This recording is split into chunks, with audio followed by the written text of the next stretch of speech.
Gruesome Magazine.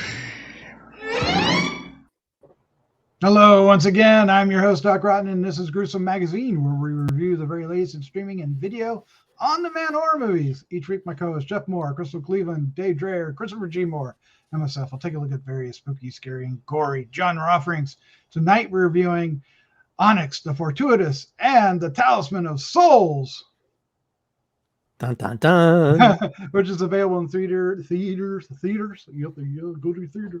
Available in theaters and VOD on October 13th, 2023. Yes.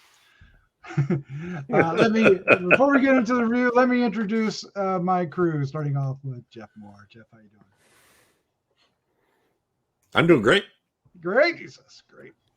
I love this movie. No, just very lead. Also joining us is Crystal Cleveland, the Living Dead Girl. How you doing? I'm good, thank you. I'm a queen. She's fabulous. She's fabulous. I was so reserved. All right. Also joining us. I was actually like, I was like the queen. Like, I am the queen. I'm the gothic goddess of desire, bitch. That's right. What? Just kidding. Christopher's face. Oh. He only does that because I said that to him one time. I was like, you may refer to me as, and only as. I'm just kidding. All right, let's welcome award-winning filmmaker Christopher G. Mohr. Notice me, senpai. I don't know. Hey, that was actually pretty good. Yeah. I'm fortuitous. Yeah. I'm not as good as that guy. He's got comedic timing, and I just I don't have any timing.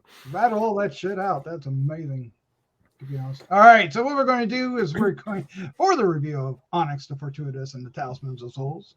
Talisman, there's only one. We are going to give you our first impression. That first impression will be spoiler free, and then we'll dive into a discussion. We will get into spoilers. Spoilers are to be had, and they're funny. And then we'll wrap things up with a score 1 to 5 and our favorite scene. And we hope that you enjoy not only this review, but many others that we have on the site. If you do, please hit the like, subscribe, and share with a friend buttons. Each click will help us find more horror fans just like you. Just like you. Let's take a look at the card and see what's going on here. ONYX the Fortuitous. I don't know how many times I'm going to say this. And the Talisman of Souls, available in theaters nationwide October 19th. I said the 13th. It's the 19th. I totally bopped that. So, well, that's me. All right, synopsis. Fledgling occultist ONYX and a group of worshippers attend a once-in-a-lifetime ritual of their idol, BARTOK the Great'S. And they go to his mansion. That's weird how they have that, but we'll go with it. Written and directed by Andrew Bowser.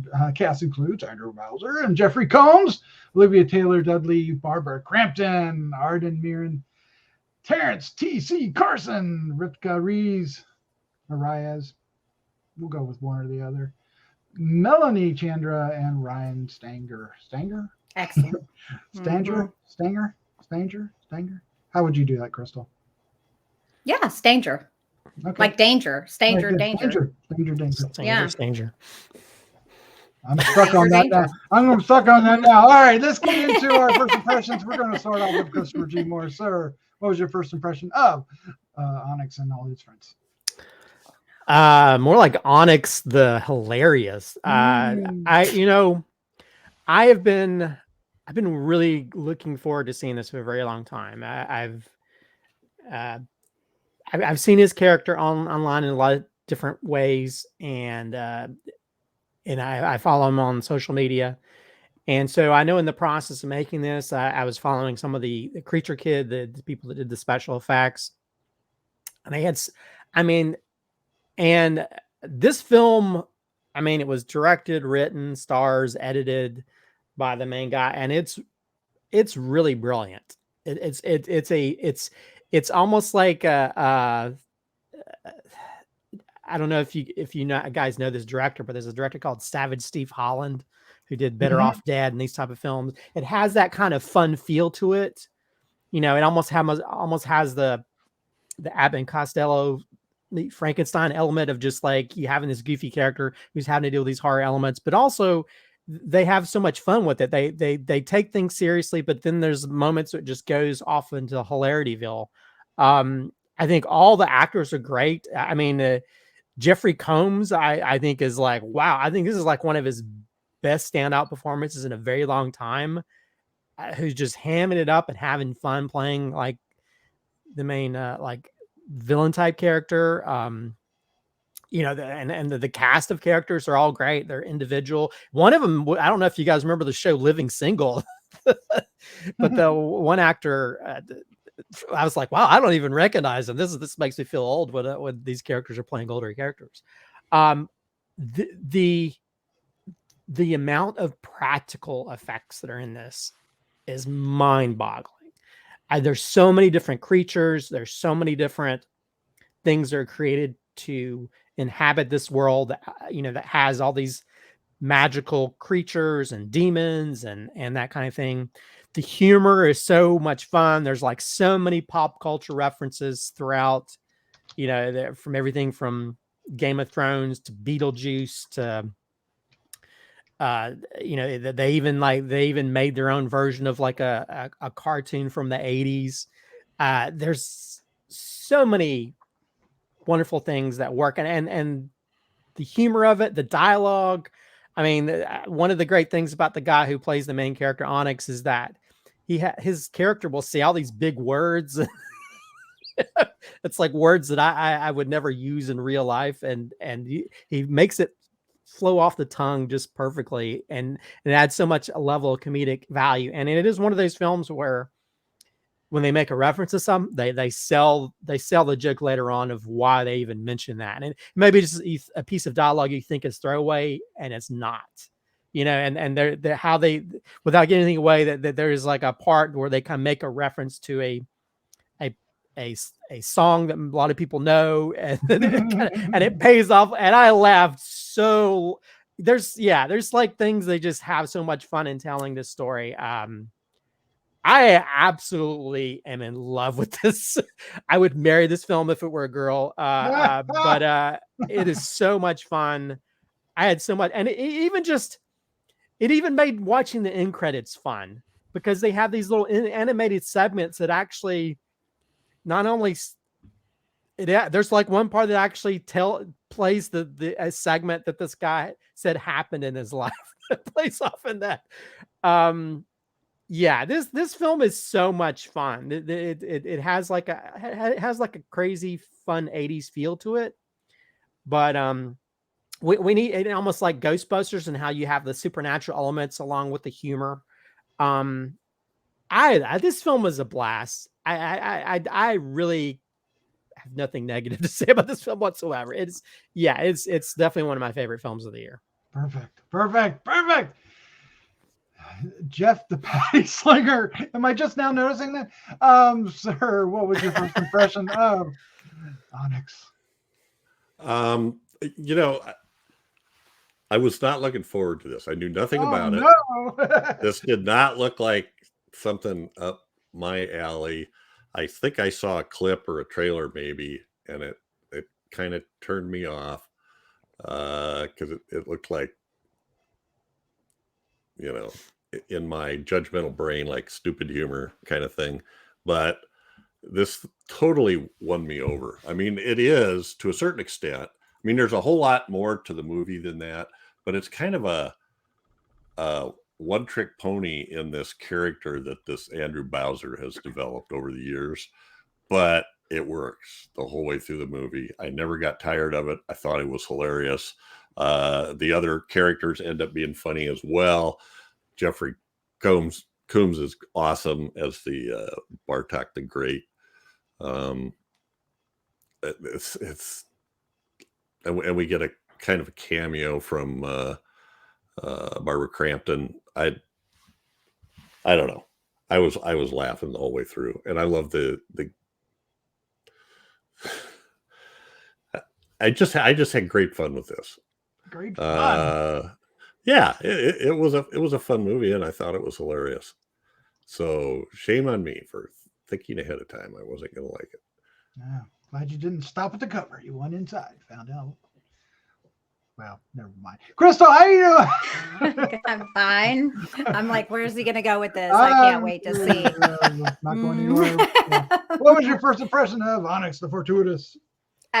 Well, I mean, honestly, I think everyone loves this movie. I think it's pretty clear that it's really hilarious. When it first started out, I wasn't sure if I was going to really get into it or not because, I mean, the guy has almost the exact same voice as a guy from The Kids in the Hall, a Skitty did. And I really do love that though. But I was like, okay, so this is what we've got working here. And Barbara Crampton is hilarious. She looks wild to recognize her at first when she was in the kitchen. When she was in the kitchen, yeah. Why? I just missed it.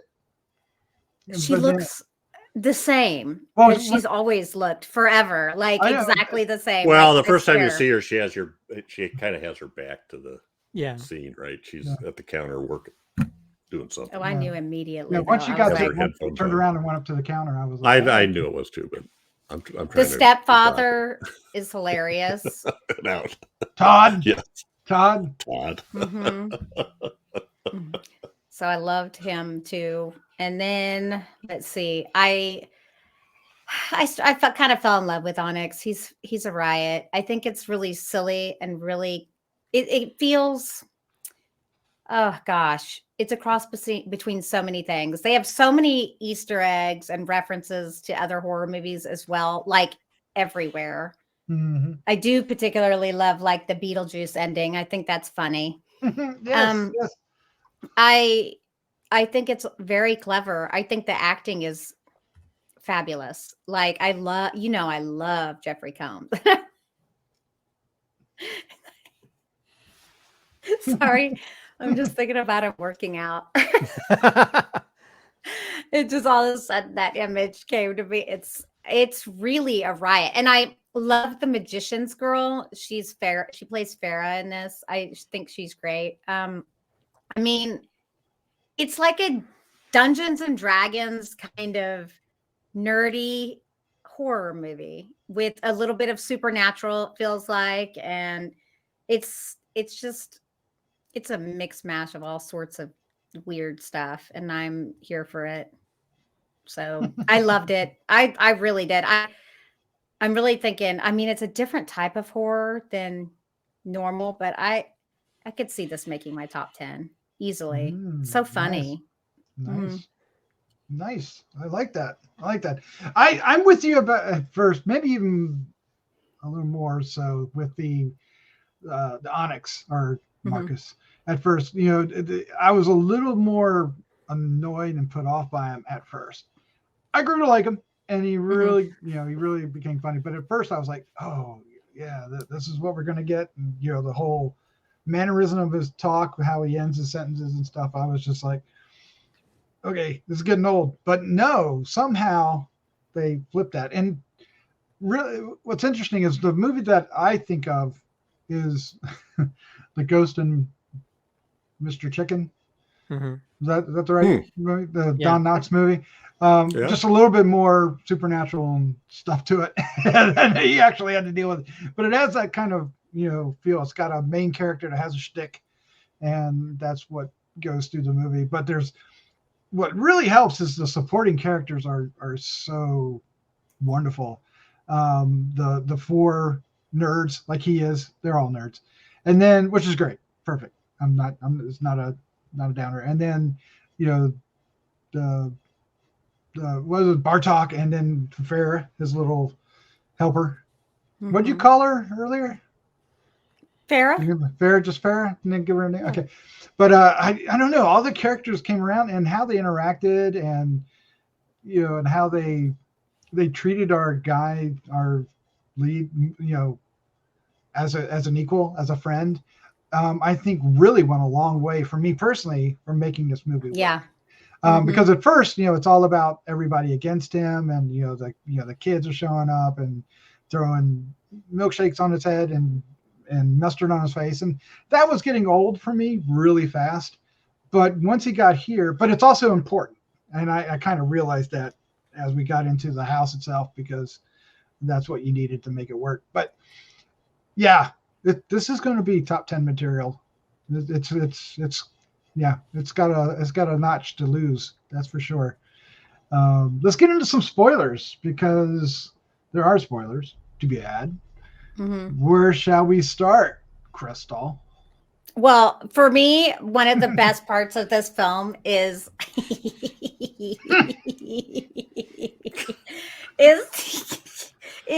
see that I hate movies that are funny like that, because then I just think of the freaking roles. Okay, now the roles that they get, I rewound this like so many times because I could not handle it. Because okay, first you have your queen, which she is a queen. She's the queen. Like, She's the queen. Like hers was no shock, but the Viking dead. And yeah, I'm like, yeah, sure, whatever. Okay, is it the red hair? It must be the red hair, right? But the obviously, oh my gosh, and the lead, the Lycan dude. Oh my god, he looked better when he came back. When he I feel like he looked so hot as like that. Like, didn't they do such a great job on his makeup? The ghoul version? No, the werewolf. When he was like a werewolf. Yeah, when he was like the werewolf version of himself. I thought it was cool how when they came back, they were actually like the roles. Yeah. Their roles, yeah. But when they get to Marcus, the vomiting women, come on, really? Well, and then it becomes a running in the picture. Yeah. Well, and then it becomes a running bit throughout. He's like still pissed about like what the? He's like, wait, okay, well, and then she's a Viking. Way to go, kids! Typecast there, and she's part freaking werewolf. No, and I'm a fat effing virgin. A fat effing virgin. They did your boy dirty. Oh my god, that scene was amazing. Then when he gets drunk later and he goes off against it. Yeah, go ahead. Well, also he's like, yeah, well, I kissed a girl, so I guess I lost my mouth virginity. But that doesn't count, does it? Well, and the funny thing is, like, if you watch the end credits, because he tells a story about there was one time some popcorn fell in his lap, and the girl reached down in his lap. They show the animated version of that scene. Oh no, I missed that. I was watching the end credits, but I missed it. Yeah. It's the amount of it's just it's really. I mean, he's part like Ernest Scared Stupid, part like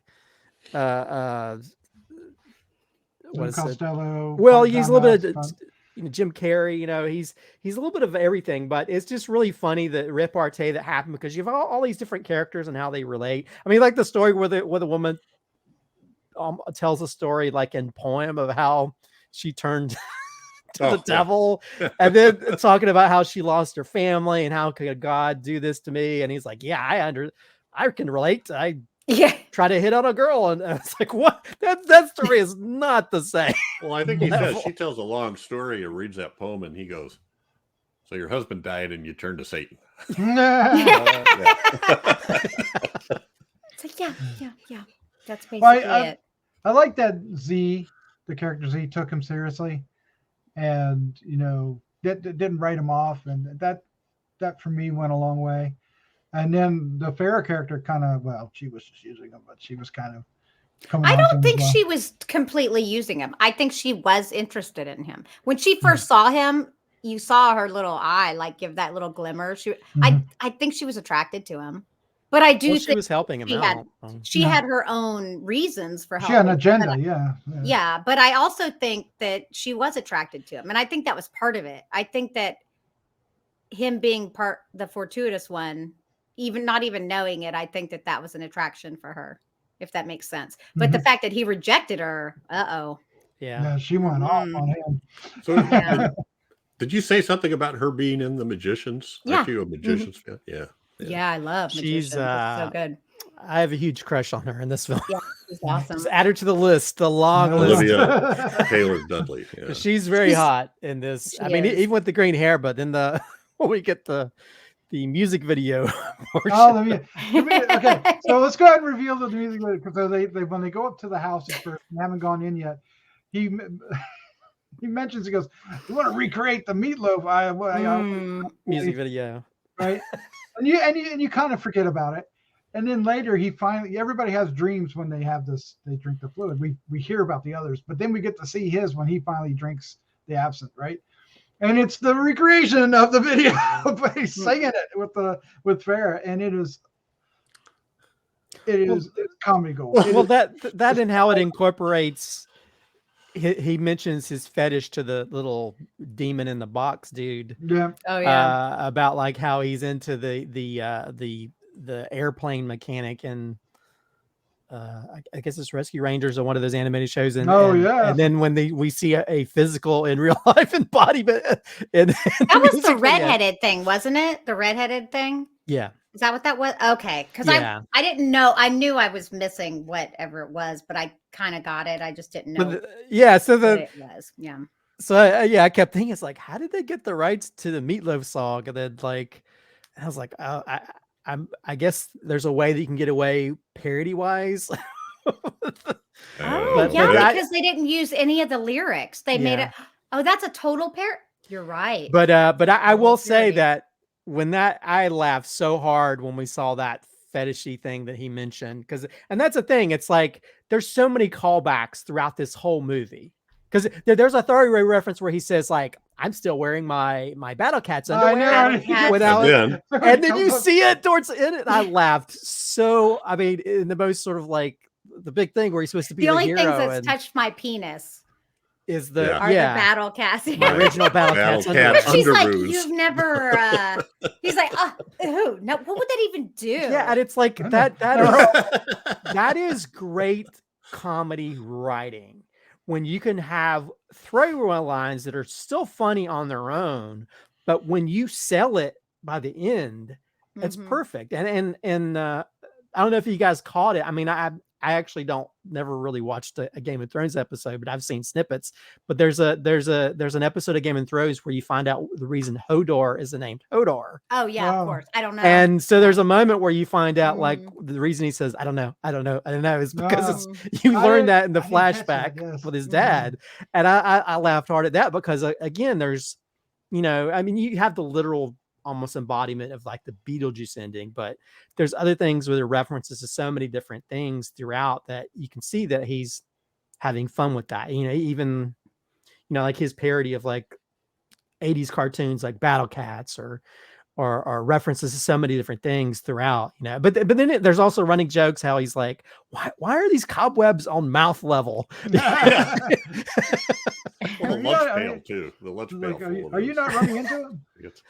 Well, you were talking about the dreams where everybody recounts their dreams, and when they go to him, what about you? Did you have a dream? They're all, I'm a witch, I'm a queen, I'm a werewolf, I was a Viking, and all these men were looking to me to tell them what to do. And well, what about you? Did you have a dream? Yeah, I dreamt I didn't have sex again. His tone and his the character that he's created, he's just like pitch perfect at that somehow. It just really just something really like that. I usually get tired of that stuff, but I did not. But from the very beginning, when Barbara Crampton's boyfriend, they almost do like a dance off towards each other. I laughed because it's so stupid, but it was like it tickled me so much that her boyfriend is just as immature as he is. Yes. Oh, and my lover. Barbara Crampton's great in this too. It's just there's so many. Marcus, F you, Todd. And he calls his bosses masters, doesn't he? Master, tell master, like a slave, like almost like. Anyway, tell master I quit. Yep. And he walks away. I thought that's pretty much what he said.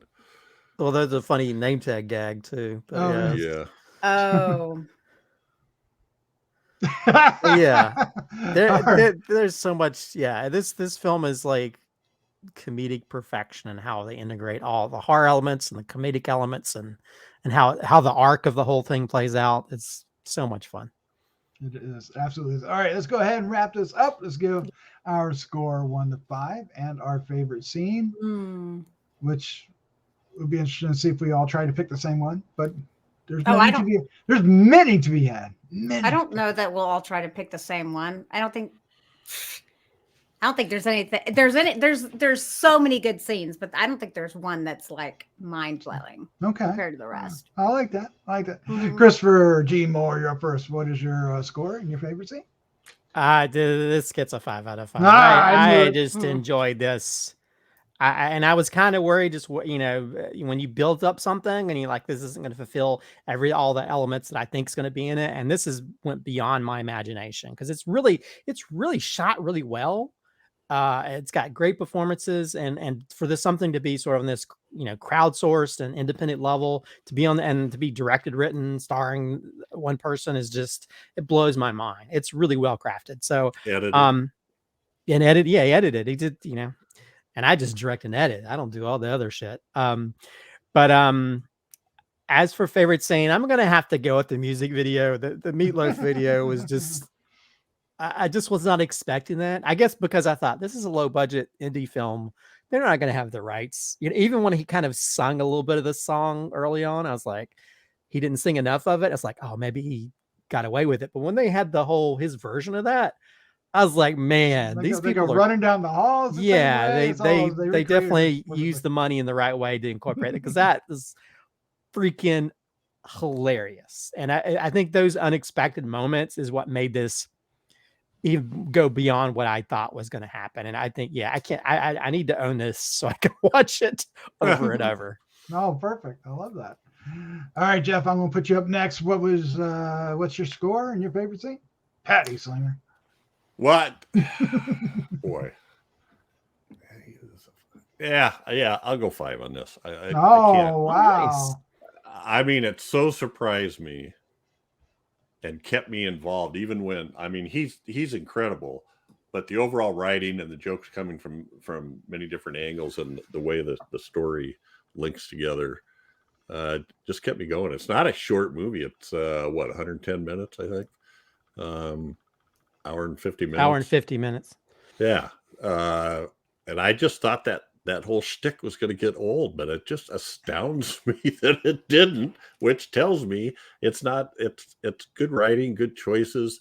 So anyway, I enjoyed it.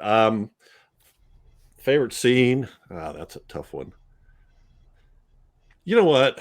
This isn't really a scene, but I'm just going to say when his friends, once they got turned into ghouls, You. Thought those were absolutely not just the look of them. Every time they were on screen, I so cool. I know. I loved them.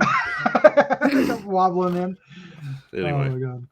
That's absolutely my favorite scene as well. Well, okay, but that's not really fair because Jeff picked a ton of scenes because they have Well, you can pick an multiple individual scenes. one. I'm just I was going to do the same thing Jeff did. Crystal, they are that amazing though. Like honestly, those. Oh my god, like those things. They look so freaking cool. 5. 5. So, wow. You don't do that. You don't. Yeah, wow. I know. I got to tell you, I have nothing bad to say about this thing. Like, so there you go. Are you happy? I'm very proud of you, I am Crystal. ecstatic. Yeah. I actually will definitely watch it again soon if we can. If we still, I don't know if we still can. We don't get it, but oh, there's lots of I think I completely agree with Jeff. Literally every time one of those freaking puppets is on, I love my them jaw so just like I just love looking at it. Kind of reminds me of like Mars Attacks, Aliens, and like Zombie.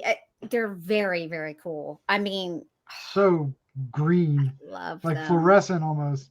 I mean, there's so much good effects in this, and the Abaddon thing, and how they look when they're resurrected. I mean, there's so much. I don't know. I'm gonna go with already what I talked about. I don't care. That virgin photo, drawing because it's so in old. the book, yeah. The vomiting women, y'all. What the vomiting women? It's so disrespectful. Yeah, I think he said you did my boy bad. It's so disrespectful. painful I because just like did my it's boy band. they've got his face and it's obviously him, and then they put this big round basketball Yeah, big round belly. It'll look Yeah. like a pregnant belly, right? behind him. Oh, man, I want to make a movie like this. This is so much. That's so so hilarious. bad. It's so mean. I'm sorry. It was so funny. It's so And he- mean, though. When Farrah's trying to tell her it's going to be ONYX, that he won't believe her. He says it's got to be Duke. It's got to be Duke. He's like, oh no, you guys are... Okay, I'm done. It's funny. It's so funny. Oh, God. I'm the outlier, 4.75. But I really wanted to watch this again before tonight. There was no opportunity for me to do this, and I don't always want to watch the movie again so soon, but I feel like another watch of this is going to make this a 5 for me to do it. This movie really, what I found was as it went along, it grew on me, and I was by the end of it, I was in love with it. But I wasn't in love with it at the beginning, and that's why I'm pulling back to 4.75. Only that reason. My favorite scene, I'm just gonna say, anytime there's puppets, I loved the ghoulish puppets. Like when you get to see Mr. Duke for the first time, he's like, John's hanging out. It's just, oh my God, it's just the greatest thing. But what do you? I mean, even when he does the gag with the picture and the eyeball thing, except for the eyeball, it's the entire patch, which is utterly ridiculous, but it's so funny. What is my favorite scene though? I'm actually going to pick. What I really loved about this movie was it stuck the landing at the end, right? The ending of this, the coda, if you will. I mean, it's the story's over, but now you just have you have the Todd and his mother show up at this place, and they've made it into like some kind of school or something. I'm not really sure. Or halfway home, and they all are still in their new looks and doing things, and like was it Z's like floating in her room, right? And the Duke is a werewolf teacher now, and I just and it ends perfectly with the Beetlejuice rising dance, right? Rising up in the air, and it was even to the song, right? Same song. Right? Yeah, I was like, that was paid some money to yeah some music. Well, they did. What am I thinking of? I thought Beetlejuice did Deo. They did. But the other one that they did was Oh, okay. At the very end of it. Song at the very end when okay. Bedelia. the Deo is when they're at the dinner table, Right. And they have right. stuff. Yeah. But it does have a Beetlejuice kind of tone to it. Doesn't Well, yeah, actually, yeah, I'd say it probably sticks closer to Beetlejuice, just to the level of ghoulish things that have a comedic element to them, But because nothing's really scary. Not really, yeah. Because I mean, I guess you could probably look at Abaddon, I guess, a little bit, but even that, it's like it's just crunched over. Which again, that's a huge ass practical effect.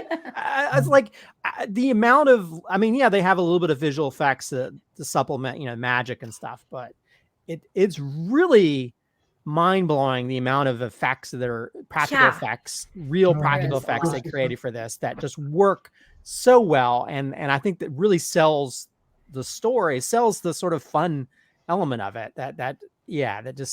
And again, I think you can go on like a YouTube Creature Kid.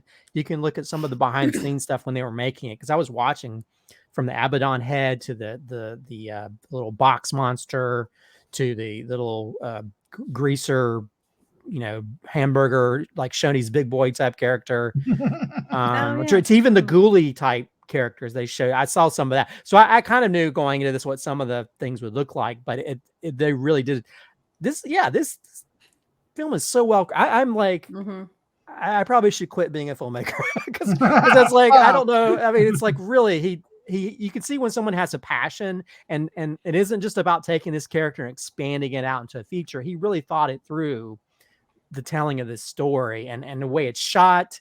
He's done his homework and he deserves all the accolades for this wonderful, fun film. But in your defense, Christopher, he also had the money to do it.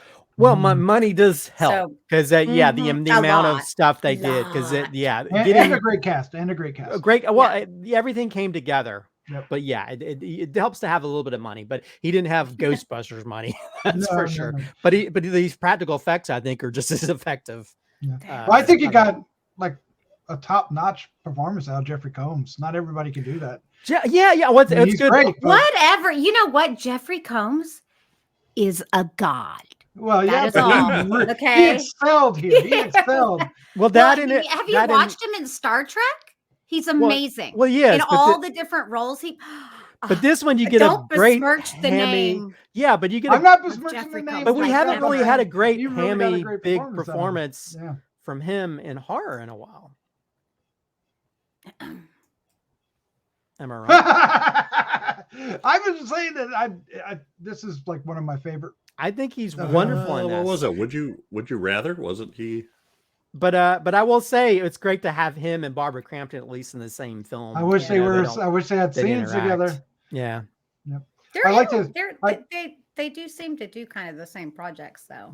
I do like his head in the thing at the end. That was hilarious. One Oh day I my want to God. cast I mean, them how both in a film. awesome! How awesome is it Yes. that like they have the perfect? He calls her Obviously, they have a master. sequel. Yeah. They have a sequel in line, and Jeffrey Combs makes it into Yeah. the next film, which is exciting to me. Yep. Because I love him. All right. Well, there you go. That's our review of, and I'll say it one more time, Onyx the Fortuitous and the Talisman of Souls. Definitely catch this when you can. It's in theaters on October 19th. I think it's only that night, and then it'll be on VOD shortly after, and eventually on some streaming service, I would imagine. I think it's going to be on. I think it's going to be on Screenbox, if I recall Really? correctly. I hope they Well, Screenbox gets all the cool movies. I hope they sell practical physical media for this because I need to buy Well, this. You're not going to get it at Best Buy. I was just No. looking up where Oh, to buy yeah. tickets, and it looks like it's they're doing it like a Fathom event type thing. Imagine. That it's very specific times on 2 days, and although there is, I don't know, half a dozen places in Iowa that they're showing it, but Ah, Man, I'd love to have seen this on the theater. well, keep your eyes Yeah. open. It might be out there somewhere for you. All right. Well, Jeff, Patty Slinger, Christopher G. Mohr, thank you for joining me. It's a lot of fun. Thanks for having us. Yes. yes, thank you. Glad you got this one. I'm glad you stuck with it, Jeff. I'm glad it surprised you. That makes me happier than the film itself. All right. It does. I like it when Jeff is surprised. Hmm. I don't know. Yeah. Not really. know. Nobody else feeling that? I All don't right. Sorry, Jeff. All right, let's go. Let's say goodnight. Good night.